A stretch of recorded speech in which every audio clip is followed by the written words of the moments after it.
Les Cordeliers, ou frères mineurs conventuels, font partie du premier ordre des frères franciscains fondé vers 1209 par saint François d'Assise. Les autres confréries les plus connues du premier ordre des franciscains sont les Capucins, les Célestins et les Récollets. Le second ordre franciscain est fondé en 1212 par saint François d'Assise et sainte Claire, qui étaient entrés en religion précédemment, très influencés par saint François. Cet ordre concerne les femmes. Il est appelé l'ordre des pauvres dames, dont les représentantes les plus connues sont les Clarisses ou les Déchaussées et les Capucines. Le troisième ordre, ou tiers-ordre franciscain, fondé par saint François en 1222, est à la fois séculier pour les laïcs désireux de s'associer à la vie évangélique des frères mineurs, comme les Béguins ou les Béguines, et régulier pour des religieux comme les Picpus. Les ordres franciscains sont caractérisés par des règles particulières de pauvreté et de fraternité. Les franciscains vivent de l'aumône ou de leur travail en ville, mais ils doivent refuser tout argent. Leur fonction au travail ne doit pas impliquer une autorité quelconque vis-à-vis des autres hommes qui pourraient les assimiler à la classe dirigeante et dominante. La fraternité rejette également toute relation d'autorité ou de préséance entre eux. Les frères mineurs constituent ainsi un ordre mendiant.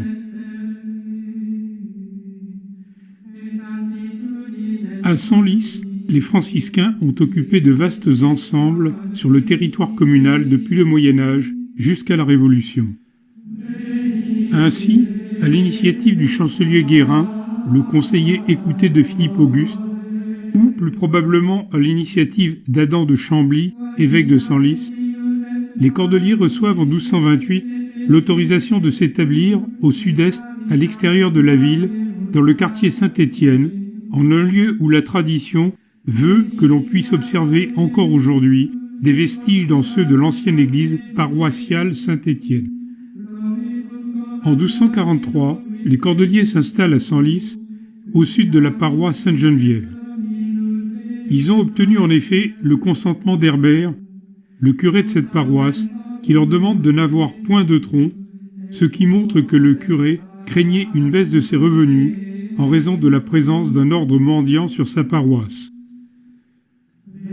Les Cordeliers occuperont un vaste domaine dont la surface sera cependant réduite au cours du temps. Mais ce domaine sera saisi et vendu comme bien national lors de la Révolution. En 1286, une communauté féminine du troisième ordre franciscain, les Béguines, est attestée à Senlis.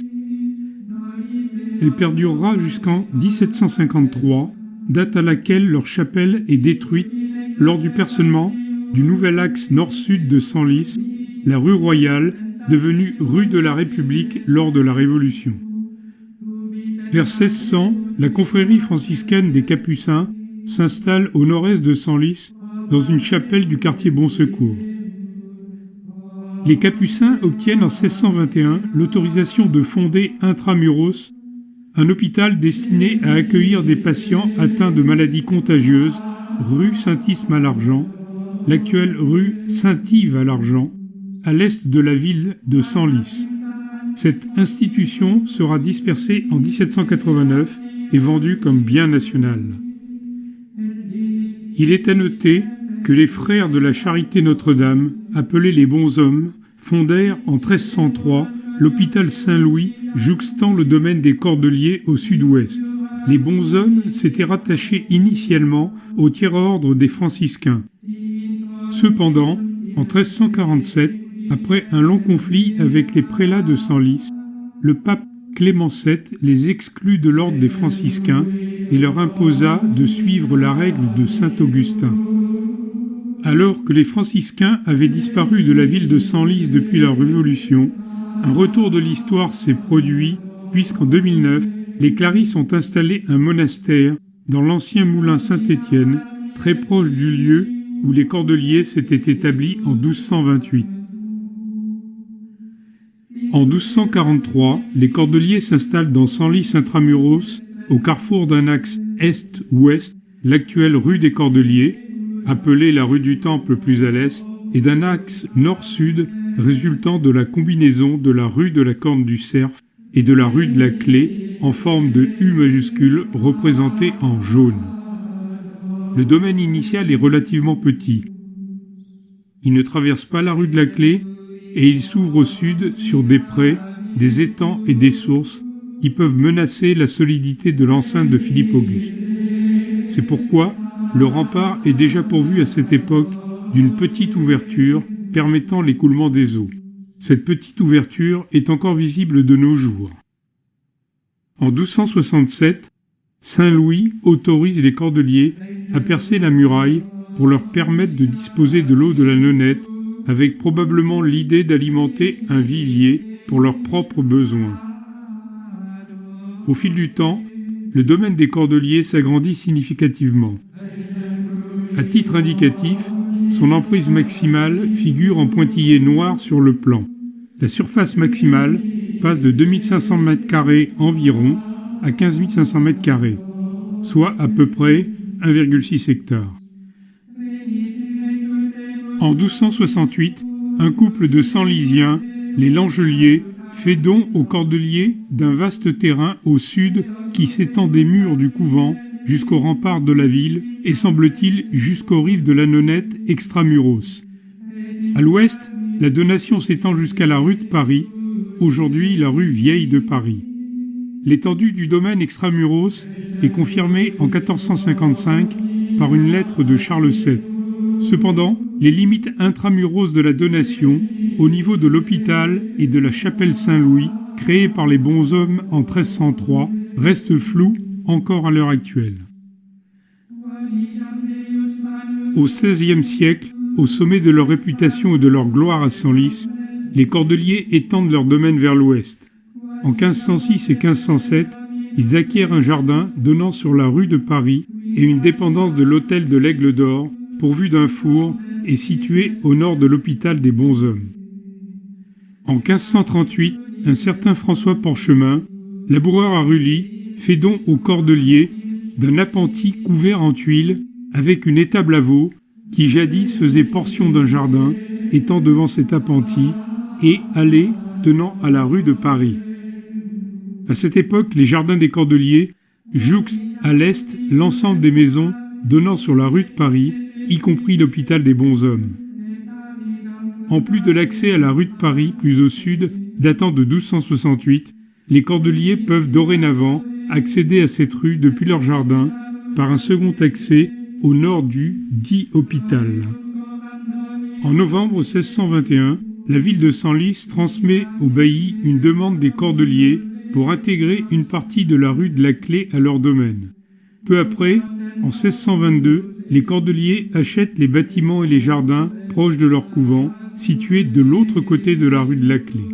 Ces bâtiments joueront ultérieurement le rôle de ferme et basse-cour à leur disposition.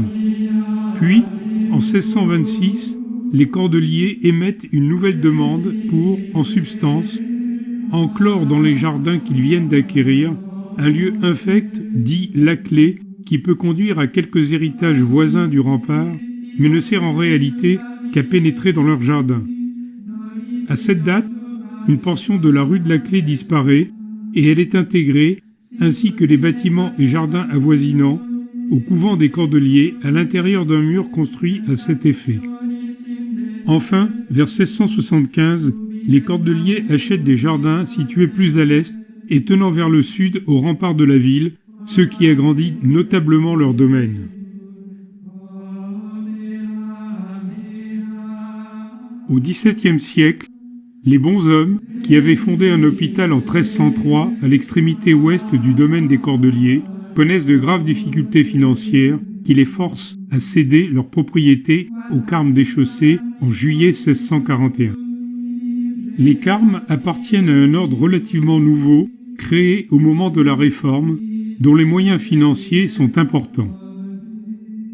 Dès leur arrivée, ces derniers commencent la construction des grands bâtiments visibles encore aujourd'hui. Ils entreprennent également d'agrandir leur domaine vers le nord et leur jardin vers l'est au détriment de celui des Cordeliers. Il en résulte un certain nombre de chicaneries et d'arbitrages entre les deux confréries. Comme à cette époque, les Cordeliers sont affaiblis du fait de leur compromission avec les ligueurs lors des guerres de religion, les moyens financiers manquent. Les Cordeliers cèdent petit à petit une grande partie de leur domaine.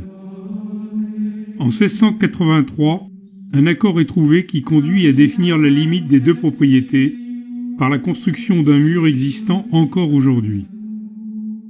En 1753, l'ingénieur Perronnet, à la demande de Truden, perce la rue Royale, une nouvelle voie de circulation vers les Flandres, car le centre de Senlis, trop embarrassé, entravait la circulation des marchandises et des hommes. Ces travaux conduisent à quelques expropriations et destructions de bâtiments.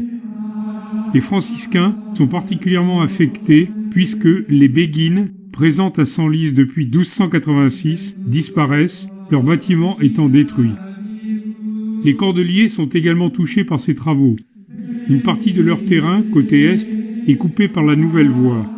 Certains de leurs bâtiments, de leurs fermes et basses-cours sont détruits partiellement ou totalement. Il semble qu'à cette occasion, un remblai soit constitué dans le jardin des Cordeliers. Ce remblai a pu servir de jeu de boules. Le mur le long de la rue Royale, devenue la rue de la République, visible aujourd'hui, date de cette époque. Le domaine des Cordeliers, au milieu du XVIIIe siècle, a donc perdu la moitié de sa plus grande surface, et le plus dur arrivera en 1789, quand jardins et bâtiments seront vendus comme biens nationaux. Une photo satellite superposée au plan ancien permet de comparer les limites du domaine des Cordeliers en 1789 et le domaine actuel. On reconnaît ces limites malgré une nouvelle parcellisation des propriétés. Une grande part des jardins a été transformée en parking destiné aux habitants des carmes rénovées. Les étangs et les installations hydrauliques au sud ont disparu. Nous ne savons rien de précis sur les bâtiments du couvent fondé en 1243.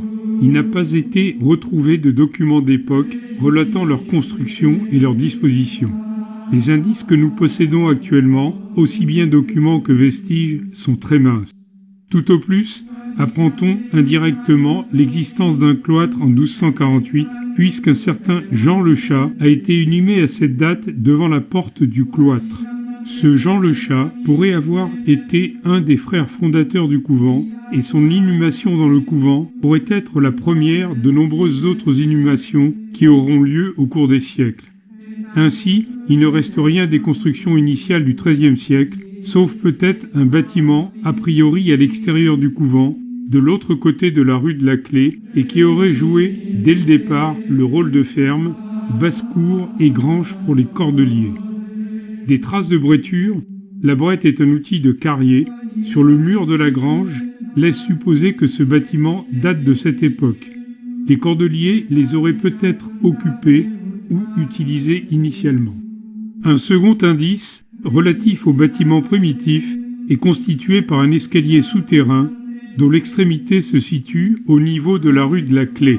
Cet escalier a probablement été bâti au XVIIe siècle par les Cordeliers après l'intégration en 1621 d'une partie de la ruelle dans leur domaine. Cet escalier donne lui-même accès à un second escalier souterrain datant probablement du XIIIe siècle, débouchant sur deux petites carrières situées sous l'emplacement supposé de l'église primitive le long de la rue des Cordeliers. Ces carrières auraient peut-être servi de source auxiliaire de pierre pour l'église. Un troisième indice sur les constructions initiales provient d'une découverte récente. En 2013, lors d'un affaissement de la voie au carrefour de la rue des Cordeliers et de la rue de la République, il a été repéré l'amorce d'un tunnel dirigé vers l'église des Frères de la Charité. Le tunnel prend une direction vers les caves de cette église qui sont datées du XIIIe ou XIVe siècle. Ce tunnel aurait donc pu servir, comme très souvent à cette époque, de chemin de fuite discrète en cas de nécessité. À la lumière de ces trois indices, il est possible d'imaginer que le couvent initial des Cordeliers comprenait une église, un bâtiment conventuel avec cloître et peut-être une ferme basse-cour située à l'extérieur de leur domaine, ainsi qu'un tunnel assurant une fuite discrète le cas échéant. À ce jour, il n'est donc pas possible de reconstituer l'architecture des bâtiments primitifs, tant l'information est faible à ce sujet. Vers 1335, les cordeliers sont installés depuis près d'un siècle à Senlis. Ils procèdent à d'assez nombreuses inhumations de personnages de la haute société senlisienne et de la région avoisinante. Grâce aux dons qu'ils ont reçus lors de ces inhumations, les cordeliers décident de reconstruire leur couvent. Nous n'avons pas de témoignages directs documentaires ou archéologiques de la reconstruction de l'église à cette époque. Indirectement, on apprend, dans les textes du chanoine Aforti et d'Eugène Muller, tous les deux historiens renommés de Senlis, que l'église était nouvellement bâtie vers 1365, puisqu'en substance, à cette date, l'évêque de Senlis, Adam de Nemours, avait choisi sa sépulture en l'église des Cordeliers nouvellement bâtie. On apprend également indirectement que des travaux concernant le cloître ont débuté avant 1341. En revanche, nous possédons des vestiges et des traces du bâtiment conventuel qui peuvent être datés du XIVe siècle. Ce bâtiment, transformé au cours du temps, s'appelle aujourd'hui la résidence Sainte-Jeanne d'Arc. À l'ouest, le bâtiment et son jardin sont séparés d'une propriété mitoyenne par un mur long d'environ 30 mètres. Or, ce mur faisait partie du domaine des Cordeliers jusque vers 1760, date à laquelle les Cordeliers, manifestement à la recherche de ressources, font aménager le mur mitoyen et font construire une maison destinée à la location. L'examen des arches situées dans ce mur et des contreforts encore existants de la résidence conduit à supposer que ces éléments datent du milieu du XIVe siècle. De même, l'examen de la façade sud de la résidence montre qu'au XIVe siècle, le bâtiment conventuel comportait 2 tours d'angle et qu'il était pourvu de 8 contreforts analogues à ceux rencontrés sur le mur mitoyen. Des traces de contreforts fantômes sont encore visibles aujourd'hui. Cette façade mesurait environ 35 mètres. Des caves, actuellement visibles sous la résidence Sainte-Jeanne d'Arc, peuvent être également datées du XIVe siècle. Partant de l'ensemble de ces données et des vestiges, le docteur d'Auteuil, ancien président de la Société d'histoire et d'archéologie de Senlis, a proposé une restitution du bâtiment conventuel de l'époque.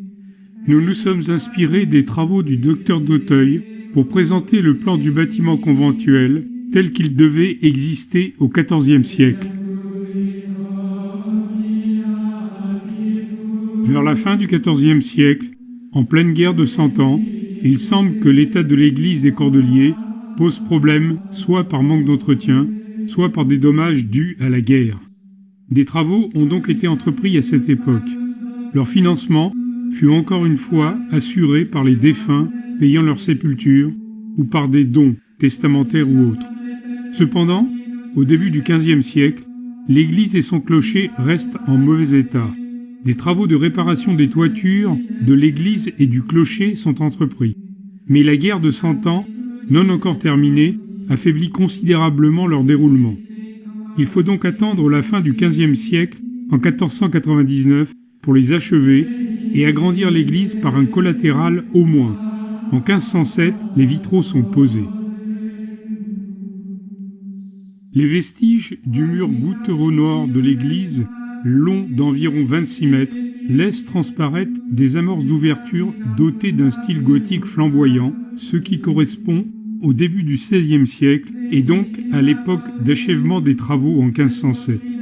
À l'aide de ces vestiges et de gravures ou de dessins anciens, la représentation du couvent des Cordeliers dans une vue d'ensemble de Senlis par Tavernier Aîné en 1789 semble la plus réaliste.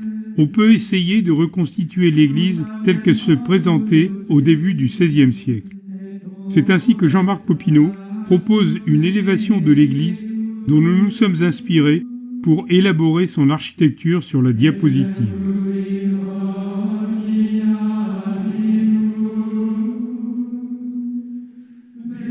D'après Eugène Muller, l'église devait disposer d'une demi-douzaine de chapelles. Le portail existant actuellement permettait l'accès aux piétons au parvis de l'église ou à un porche donnant dans l'église.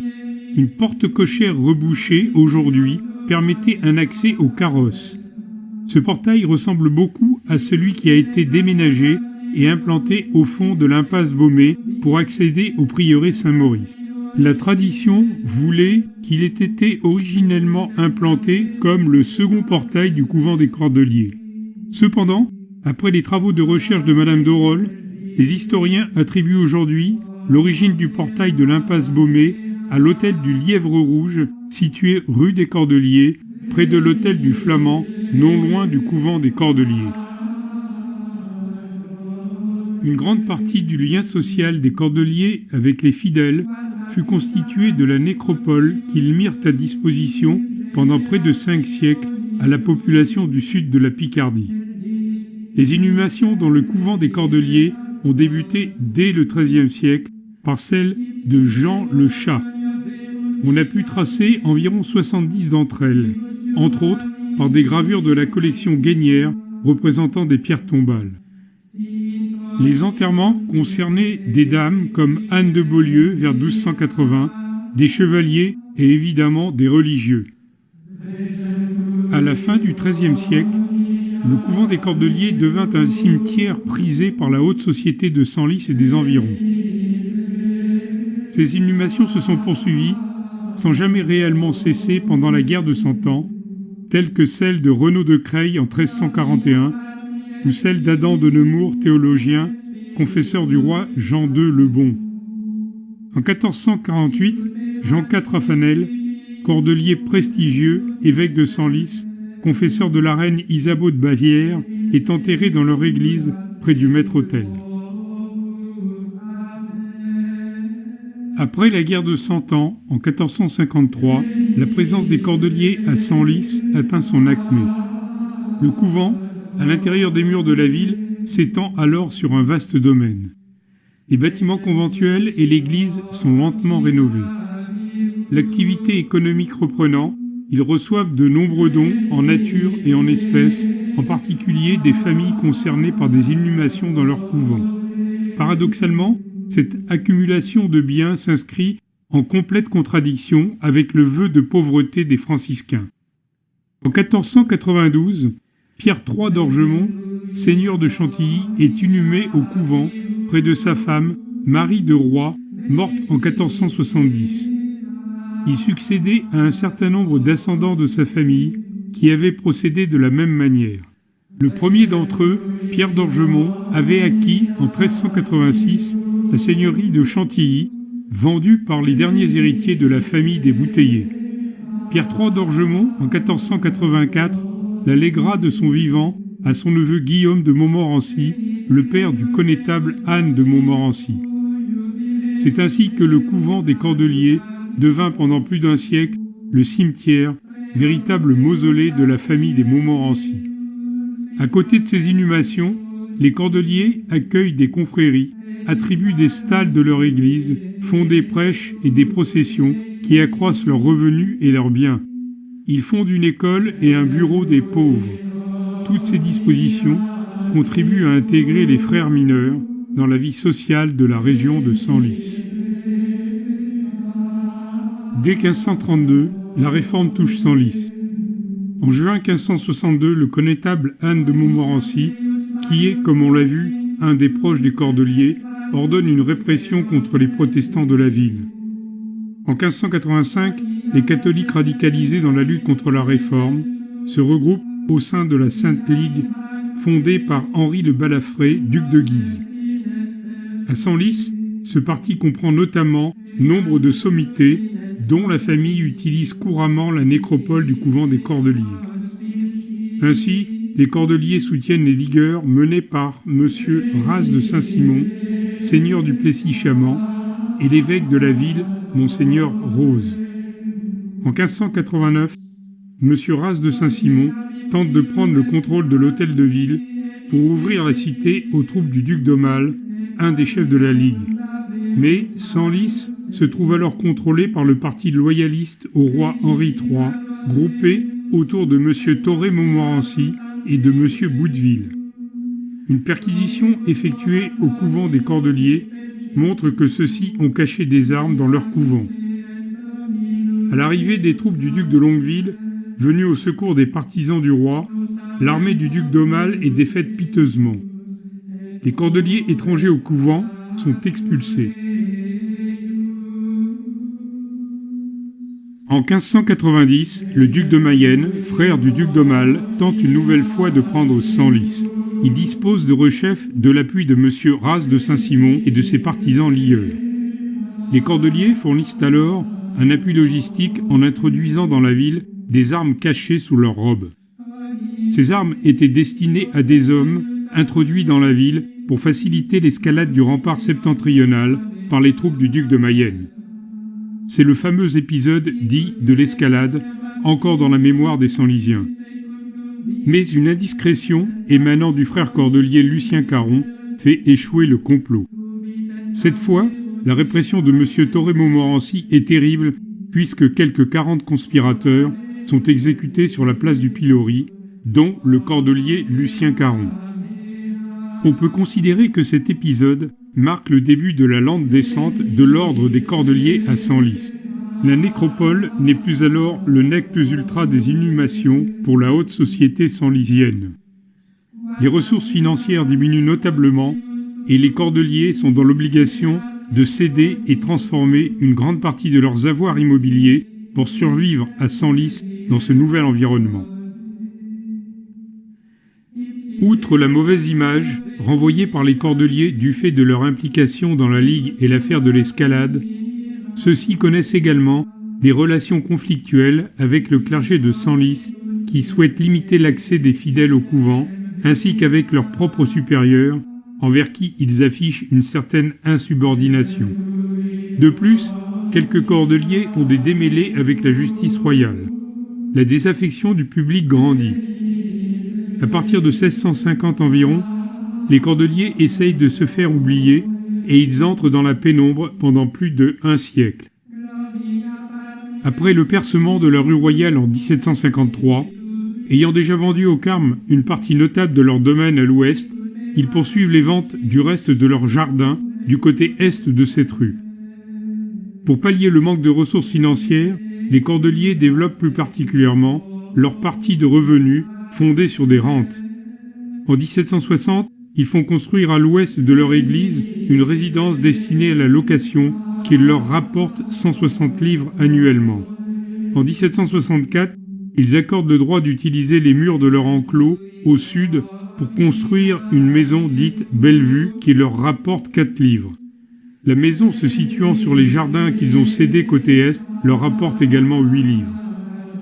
Ces rentes viennent s'ajouter à celles qui existent déjà d'un montant de 600 livres environ.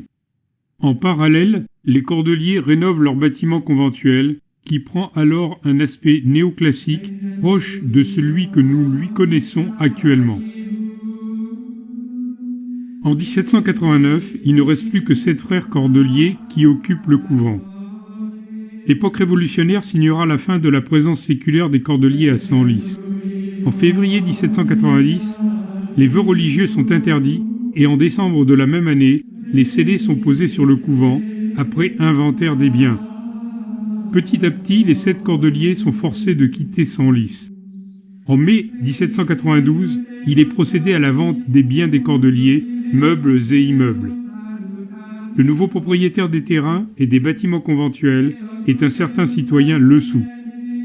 En 1794, on apprend que du plomb, dont l'origine serait attribuable aux sépultures du couvent, a été utilisé pour fabriquer des munitions. L'église et le cloître sont probablement détruits au début du Premier Empire, mais on en ignore la date exacte. Puis, au cours du XIXe siècle, la propriété et les adjudications du domaine se succèdent jusqu'en 1855, où le couvent voisin des Carmes est vendu à la municipalité de Senlis, qui les transmet à l'armée. Celle-ci fait construire des écuries le long du mur limitrophe avec les cordeliers.